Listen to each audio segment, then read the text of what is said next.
que vous allez bien, je suis très contente de vous retrouver dans cette nouvelle vidéo. Je vais vous parler de 5 livres que j'ai lus récemment et on est sur des lectures plutôt estivales. Hein.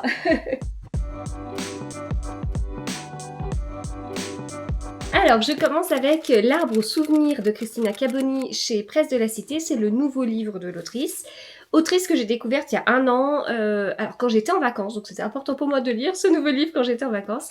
Et en fait, celui que j'ai lu l'année dernière, c'était celui-ci qui est sorti chez Pocket depuis, La souffleuse du temps. Je vous en parle beaucoup sur Instagram. C'est un livre en fait en mode si vous avez aimé Les 7 sœurs, vous pouvez y aller parce que vous allez trouver double temporalité, un sujet autour de des souffleurs de verre, un lieu avec Murano à côté de Venise. Enfin voilà, vous allez avoir tout ça et donc secret de famille, etc., etc. Même si c'est en un seul tome, je trouve que c'est vraiment enfin pour moi ça a été une excellente découverte et je trouve que quand on aime Lucinda Riley, il y a de grandes chances qu'on aime ce livre-là. Donc mes attentes étaient très élevées, c'est-à-dire que l'année dernière quand j'ai lu le livre, mes attentes étaient là et quand j'ai lu le livre, ça fait wow, au-delà de mes attentes. Cette année, mes attentes étaient là et voilà. Alors pour 2 raisons. Déjà parce que déjà j'avais des attentes plus élevées.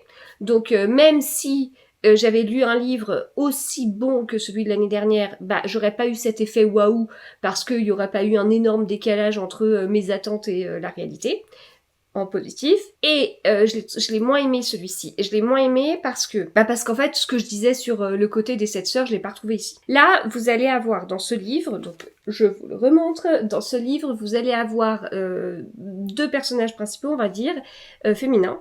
On a Adeline. Adeline, elle a été abandonnée à la naissance, elle est archiviste, voilà, archiviste à la mairie de Nice. Et puis, on a Miranda. Miranda, elle est viticultrice et elle vient de la Riviera italienne. Donc elle est pas toute jeune, je sais plus, j'aurais dit une 60aine d'années, mais je sais plus exactement. Et en fait, à un moment donné, Miranda se retrouve face à un homme et elle dit « mais c'est mon fils ». Plus jeune, elle a accouché.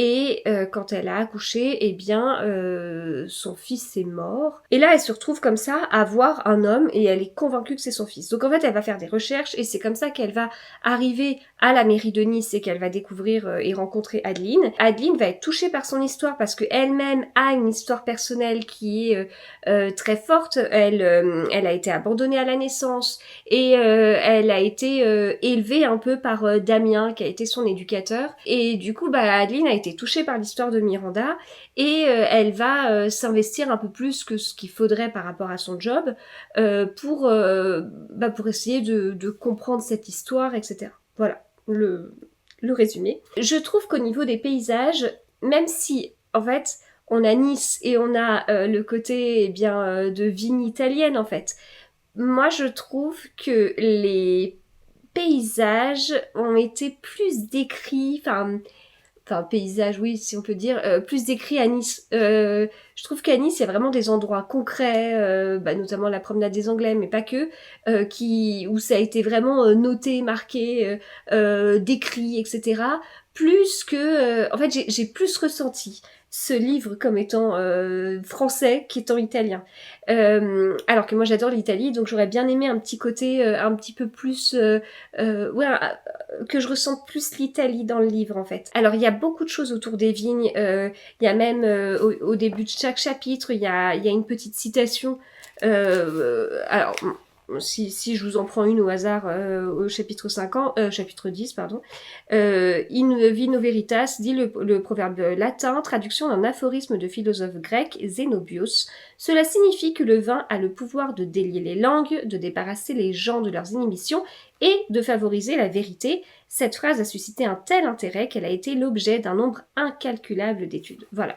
Et puis voilà, il y a vraiment plein d'informations comme ça. Donc c'est vrai que c'est le côté italien, c'est pas les paysages et tout, c'est plus le côté vigne en fait. Et puis en fait l'amour de Miranda pour son travail, ce que ça lui apporte, et c'est plus là que je l'ai senti en fait, le cœur qu'elle y met, ce qu'elle transmet, et c'est ça qu'elle va aussi partager avec Adeline en plus de sa vie, de ses blessures, de ce qu'elle a vécu, voilà.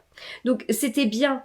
mais j'ai quand même préféré celui de l'année dernière. Mais je compte continuer à découvrir cette autrice, hein, de toute façon, sans souci. J'ai lu celui-ci, celui-là, qu'est-ce qu'on l'a vu passer? C'était un livre vraiment presque à avoir, à lire. Déjà, l'objet livre est superbe parce qu'on a un magnifique jaspage. La couverture est magnifique aussi. Et puis, elle a cette particularité de sentir la pistache. Donc voilà, quand on gratte, quand on frotte ici, ça sent la pistache. Alors, je sais pas si c'est encore le cas. On l'a trop utilisé avec ma dernière, je crois. Donc j'espérais aimer le livre parce que si vous voulez, ça se passe en Italie, ça se passe plus particulièrement dans un paysage de Toscane, de la Toscane, et en fait l'Italie, cet endroit de l'Italie, le livre, la magnifique couverture, le magnifique jaspage, l'originalité de la pistache, c'est très bien, mais je pense qu'on a tous en tête des livres qui cochent des cases incroyables et une fois qu'on lit l'histoire, on se dit soit parce que l'histoire elle est pas si incroyable que ça, soit elle est bien mais pas à la hauteur du packaging, etc., etc. Et là, c'était très très bien. C'était vraiment très bien. J'en ai parlé à plusieurs personnes, notamment une personne dans mon club de lecture, en lui disant mais bon, ça vaut le coup, oui, ça vaut le coup. Donc j'y suis allée. Et effectivement, j'ai passé un très bon moment. En fait, j'ai trouvé que moi, je lis de plus en plus de romances, donc il y a des schémas que je commence à reconnaître. Il y a des choses où il y a des romances, je les lis et je suis moins surprise qu'avant. Ce qui m'agace, parce que moi j'aime bien être surprise, mais il y a des choses où je me dis ah ok, donc ça en fait ce livre, c'est un petit peu un mélange de cette romance et de cette romance, voilà. Je commence à en avoir, à avoir un petit peu de choses en stock. Est-ce que ça veut dire que je vais basculer vers un autre genre? Du coup, je ne sais pas, mais en tout cas, je vais mieux sélectionner les romances que je lis en tout cas. Et là, ça me paraissait assez inédit par rapport à moi ce que j'ai lu. Alors, j'en lis pas depuis longtemps, j'en lis depuis 1 an et demi, mais je lis beaucoup, donc bon, ça fait comme si pour une personne qui a un nombre de livres moyen global, c'est comme si je lisais la romance depuis plus de temps, mais ça ne remplace quand même pas quelqu'un qui est ultra fan de romance et qu'on a lu bien plus que moi. Mais voilà, je commence parfois un petit peu à me lasser, et celui-ci, je le trouvais original parce qu'en fait, dans ce livre, on suit Juliette et comment il s'appelle lui, Orso. Donc on suit les deux personnages, on suit Juliette et Orso, on alterne les points de vue, et en fait on a Juliette qui, en fait sa vie ne lui convient plus du tout, elle quitte tout, elle s'en va, pour s'occuper de production de pistaches en Toscane. Alors ça paraît complètement dingue, mais en fait il y a un lien. Enfin, il y a quelque chose, c'est pas illogique en fait. Ça va répondre à quelque chose qu'elle a en elle. Elle va se reconnecter quelque part à elle et à la elle petite. Et voilà. Mais se lancer dans de la production de pistaches, c'est quand même assez original. Et en fait, elle va avoir un voisin, enfin ils sont même deux, à s'occuper de la production d'huile d'olive. Et donc principalement Orso. Et en fait, Orso... Bon, il est pas hyper sympathique hein, au premier abord, et j'ai même envie de dire que même au-delà du premier abord, il est pas très sympathique. Faut vraiment creuser, faut vraiment aller plus loin pour se dire ah non en fait c'est quelqu'un qui est quand même bien. Enfin quelqu'un de bien, on va le voir globalement assez vite parce que comme on a cette histoire d'alternance de point de vue, on va être des fois dans sa tête à lui et des fois dans sa tête à elle, mais dans sa tête à lui, il a quand même son meilleur ami, il y a des choses, enfin on va découvrir des petites choses et tout ça, et en fait je trouve qu'on comprend assez vite que c'est quelqu'un de bien, enfin sinon de toute façon on n'aurait pas une romance en 2026 entre une fille comme ça qui quitte tout et de l'autre côté quelqu'un qui est exécrable et on n'en veut pas du tout. Voilà, ou alors sinon c'est des dark romances hyper malsaines qui posent problème sur le consentement et ça moi j'y vais pas. Mais bon, bien évidemment que c'était quelqu'un de bien, voilà, vu le style de livre que je lis. Et puis on n'est pas dans un thriller aussi parce que là ça aurait pu être le cas de se dire ah bah voilà, la personne n'est pas bien. Mais non, là on comprend que c'est quelqu'un de bien, mais on comprend aussi que pour Juliette c'est hyper dur d'accéder à cette partie d'Orso parce que c'est comme s'il avait 50 armures de désagréables, de pas sympathiques. Il faut réussir à franchir toutes ces armures pour aller découvrir le vrai Orso qui est quelqu'un de sympathique en fin de compte, de pas du tout égoïste en fait. Voilà. Donc j'ai aimé ce côté, j'ai aimé le truc où elle se dit bon allez voilà, j'ai tout quitté, je suis là, bon ça se passe pas comme elle pensait, elle a des difficultés, mais elle les surmonte. Elle a un côté qui est très humain, il y a aussi de l'humour, enfin, et alors pour le coup, les paysages de Toscane, mais merci, on en voit, ça sent la Toscane quand même, le lieu n'est pas pris au hasard. Puis oui, il y a d'humour aussi parce que elle parle pas italien parfaitement. Elle parle très très très bien italien, mais parfois il y a des mots où ça passe pas et donc en fait elle dit des choses et il y a une réaction en face et en fait après on comprend le mot qu'elle pensait dire et le mot qu'elle a réellement dit et on se dit wow c'était un peu bizarre son truc là, voilà, donc ça c'est aussi sympa je trouve.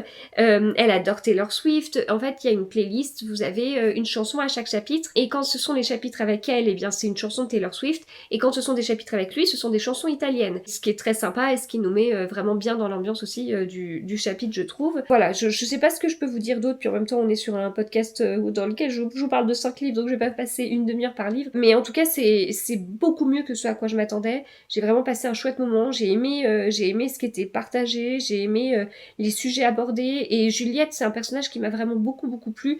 Voilà. Donc ah oui, alors il y a les tropes qui sont mis à l'arrière du livre. Small town, bah ouais, petite ville effectivement. Found family, oui effectivement parce que il y a ce côté d'appartenance au fur et à mesure à une famille. Alors en plus ils vont participer à un concours tous les deux. Ce qui va ajouter un peu de comment dire, un côté ludique, un petit côté drôle, puis un petit côté où ça va bouger. Enfin, là pour le coup, ça m'a fait penser à certaines comédies romantiques de Noël où il y a des choses un peu drôles par rapport à ça. Enfin voilà. Donc ça j'ai retrouvé un peu ou genre même juste le fait de quand deux personnages vont dans une fête foraine ou autre où il y a des choses comme ça, bah, ça m'a fait penser un petit peu aux mêmes émotions que je ressens quand je lis ça, où ça fait rire, où on voit qu'il y a un rapprochement malgré tout. Bon. Dans les tropes, il y a Grumpy Sunshine, ouais, parce que forcément, elle est quand même assez lumineuse et lui, pas vraiment. Et Rivals to Lovers, oui, parce que du coup, dans cette histoire de concours, bah, ils sont rivaux en fait. Derrière, l'objectif, c'est quand même de réussir à mettre en avant son produit. Voilà. Donc, je vous le conseille. Enfin, je sais pas si vous l'aviez vu passer. Et ensuite, si vous l'avez vu passer, je ne sais pas si vous avez le même avis que moi, ou ok, mais on en fait tellement 3 tonnes que sur l'objet livre que l'histoire, comment est-ce qu'elle est à l'intérieur, et ben elle est à la hauteur. Voilà, elle méritait son odeur pistache et son jaspage. Ensuite, eh bien, petit manga, tome 2 de Perfect World. Bon, je vais pas y passer 3 heures parce que on arrive dans des tomes de série, mais en fait, donc c'est toujours cette série dans laquelle on a principalement 2 personnages, avec lui qui est en fauteuil roulant et elle qui, en fait, dans le premier tome, elle l'a retrouvé, c'était son premier amour de lycée, sauf que entre le moment où elle le connaît au lycée et le moment où elle le retrouve dans le monde professionnel, eh bien il a eu un accident et il est en fauteuil roulant. Là je vous parle du tome 2, mais en réalité j'ai avancé la série depuis. Je trouve qu'on voit beaucoup plus son point de vue à elle quelque part, même si ça reste un manga et qu'il n'y a pas une histoire comme ça de narration à la première personne ou à la troisième personne ou je ne sais quoi. Mais je trouve qu'on la voit davantage et que le rôle d'accompagner eh bien son amour de jeunesse qu'elle espère être avec, enfin bon je peux pas tout vous dévoiler, mais je trouve qu'on voit plus son regard à elle sur le handicap quelque part et sur comment aider et quelle position adopter que son regard à lui. Donc j'avance dans cette série, il y a une dizaine de tomes, je sais plus mais je les ai tous achetés parce que je suis trop à fond dedans. C'est doux, c'est fin, c'est... Et l'une de vous d'ailleurs me l'a dit en commentaire, a utilisé quelques mots pour décrire cette série et a utilisé le mot cru. Et en fait, quand j'ai lu au début, je me suis dit cru, moi j'ai tendance à parler de délicatesse, de douceur, et cru ça va pas du tout avec. Et en fait en me posant un petit peu, je me suis dit mais si c'est vrai, c'est cru, surtout, enfin on continue à avancer, c'est cru parce qu'en fait les choses elles sont dites sans fioriture, il n'y a pas de, comment dire, c'est assumé, il n'y a pas de choses qui sont cachées sous le tapis, tout est dit. Moi j'apprends beaucoup en fait par rapport par rapport au handicap du personnage, il y a des choses dont je ne me doutais pas du tout, je ne savais pas du tout, et du coup, très vite, on arrive à s'identifier au personnage féminin. Je vous dis personnage masculin, personnage féminin, parce qu'en fait, on a Tsugumi et Ayukawa, et j'avoue que je ne sais jamais... Ah si, attendez. Je ne sais jamais qui est le personnage masculin de qui est le personnage féminin. Quand je suis dedans, ça va. C'est assez logique, mais j'ai eu un petit truc là. Oui, donc Itsuki, c'est lui, et Ayukawa, c'est elle. Et alors des fois, et ça je sais pas non plus, mais il faudrait que je fasse quelques recherches, je pense que ça se trouve assez facilement. On a le prénom et le nom de famille et parfois dans certains mangas, les personnages sont désignés par les deux, selon qui s'adresse à lui ou à elle, et je suis pas encore familière de ça, dans quel cas est-ce qu'on utilise le nom de famille, le prénom, etc., etc. Voilà, donc cru, oui, c'est vrai, c'est cru par moment parce que tout est dit sans fioriture en fait. Et ça va avec ce que je trouve, enfin ce que j'aime dans les mangas sur la santé mentale. Alors dans les mangas que je lis, hein, parce que j'imagine que c'est pas non plus dans tous les mangas, mais j'aime ce côté sur la santé mentale où les choses elles sont dites sans tabou. Et cru, ça peut être sans tabou, ça peut tout à fait aller avec ça. Et à côté de ça, il y a quand même de la douceur parce que voilà, les choses elles sont dites clairement. Et en fait, j'arrive pas à trouver le mot. Il y a de la douceur, mais il y a comme de la douceur avec soi-même en fait. On va penser ça ou on va vivre ça, et il y a une certaine j'ai du mal à m'exprimer. Tolérance quelque part ou bienveillance avec les autres ou envers soi-même, voilà. Et du coup, c'est là où on a la douceur, la délicatesse, je trouve, où le fait de se rendre compte de façon très concrète de ce que vit l'autre et d'aller le voir et de lui dire de façon très claire, je pense ça, et etc., etc. Alors, ça veut pas dire que la communication, elle est toujours très simple, hein, voilà, c'est pas non plus jusqu'à ce point-là, parce que il y a de la communication humaine, donc la communication humaine n'est jamais simple, et donc des fois, il y en a qui pensent des choses et qui font exprès de dire le contraire. Bon, là, il y a très peu de personnages comme ça, mais il y en a quand même. Voilà. Mais bon, je suis fan de cette série, vraiment, je vous la conseille totalement. C'est parce que je la trouve très très bien. Voilà, très très bien. Je poursuis avec Les Vacances d'Hercule Poirot. Ouais, je sais, ça fait 10 fois que je lis. Et bah, c'est un petit bonbon ce livre, en fait, c'est un petit bonbon. En plus, je l'ai lu quand j'étais partie en vacances et on était passé dans des plages avec des petites criques. Et en fait, je suis tellement marquée par ce livre que j'ai tendance à imaginer beaucoup de lieux où l'intrigue aurait pu se passer. Et bon, ça je vous en ai parlé, en fait j'ai réalisé il y a pas longtemps qu'en fait le lieu que j'ai le plus en tête c'était un lieu de mon enfance à Noirmoutier. Mais là, en se baladant et tout, il y avait une petite crique, puis en fait on est passé par une plage, puis en remontant on a vu une autre petite plage un peu en contrebas qui était cachée, et là je me dis waouh. Et ma grande elle l'a lu en fait, mais je sais pas si j'avais déjà su qu'elle avait lu.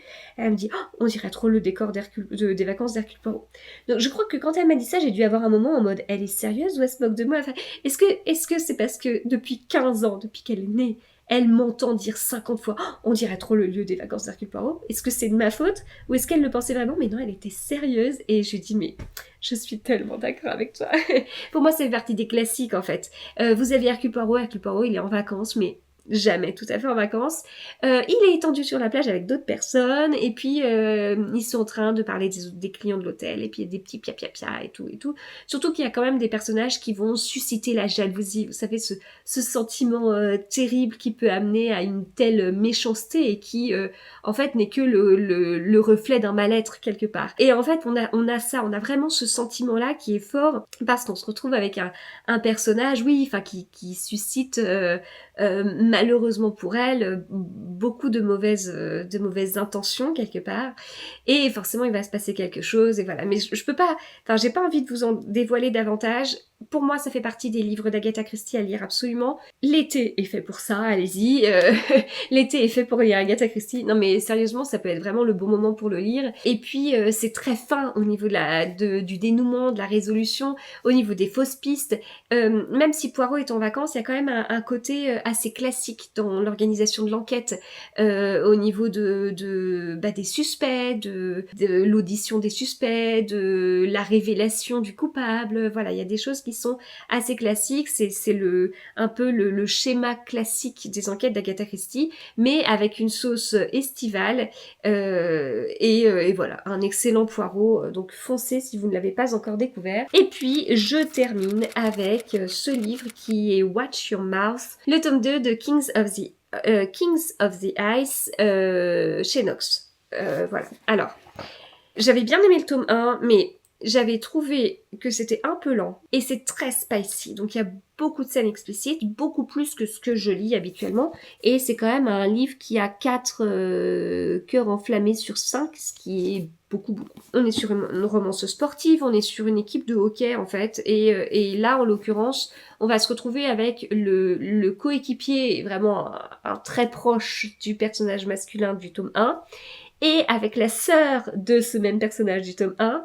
Donc il y a une histoire d'amour interdit parce que derrière, eh bien, il faut pas que le coéquipier sorte avec la sœur, voilà, parce que direct, le personnage masculin du tome 1 avait mis des règles. Oui, mais c'est plus fort que entre Grace et Jackson, il y a quand même une attirance, mais c'est interdit par rapport à ça, mais c'est aussi qu'il y a une différence d'âge. Donc en fait, Jackson, il est en mode je ne peux pas faire ça à mon ami, je ne peux pas faire ça parce qu'il y a une différence d'âge, je ne peux pas faire ça à mon ami. Bon, c'est pas une différence d'âge de 20 ans non plus, mais voilà, en fait c'est comme ça, puis il y a un moment donné où c'est allez, c'est bon quoi. En résumé, il y a un côté road trip, et j'ai plus accroché avec ce tome-là qu'avec le tome 1, j'ai trouvé plus fluide, j'ai trouvé plus agréable à lire. Je l'avais lu en plus en lecture commune, donc c'était des petits bouts chaque jour, et c'est un format qui m'a beaucoup plu pour ce livre, mais c'est vrai que c'est quand même très épicé, voilà, pour moi ça fait beaucoup. Pour moi ça fait vraiment beaucoup. J'aime bien sortir de ma zone de confort et tout, mais là, j'avoue que c'est la chaleur monte, hein. Nous sommes sur un été très chaud, et bien écoutez, ce livre va bien avec cette chaleur. Voilà, donc en tout cas c'est sympa, ça se lit bien. Depuis j'ai lu le tome 3, je vous en parlerai parce que le tome 3, j'ai préféré le tome 3 à celui-ci, mais c'est vrai que cette dose de spicy, elle est forte. Elle est forte. Donc, c'est pas forcément ce que je préfère en romance en fin de compte. Voilà. Donc, c'est-à-dire que ça va avec ce que je vous disais un peu au début. Je lis de plus en plus de romances, donc il y a des choses que je commence à connaître, des schémas que je commence à voir, à revoir, à rapprocher.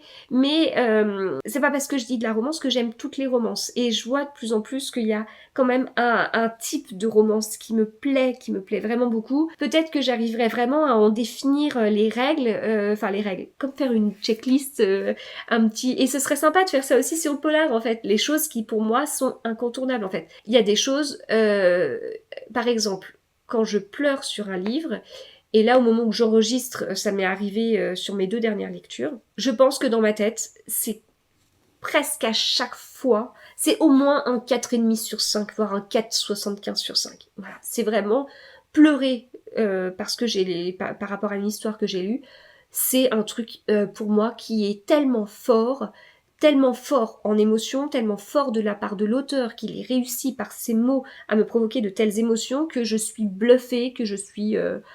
voilà, et que bah forcément le livre il atteint vachement de... Enfin, je sais pas comment dire, bah, il atteint une super bonne note quelque part, voilà. Donc je continue à me connaître, à m'étudier, non mais en tout cas à voir ce que j'aime et ce que j'aime moins, et c'est vrai que les romances psychologiques c'est un type de romance que j'aime vraiment beaucoup, et donc... voilà, je vous en parlerai dans quelques vidéos parce que j'y suis retournée. J'espère que cette vidéo vous a plu. Si c'est le cas, n'hésitez pas à mettre un petit commentaire, un petit like, et on se retrouve très vite. À bientôt.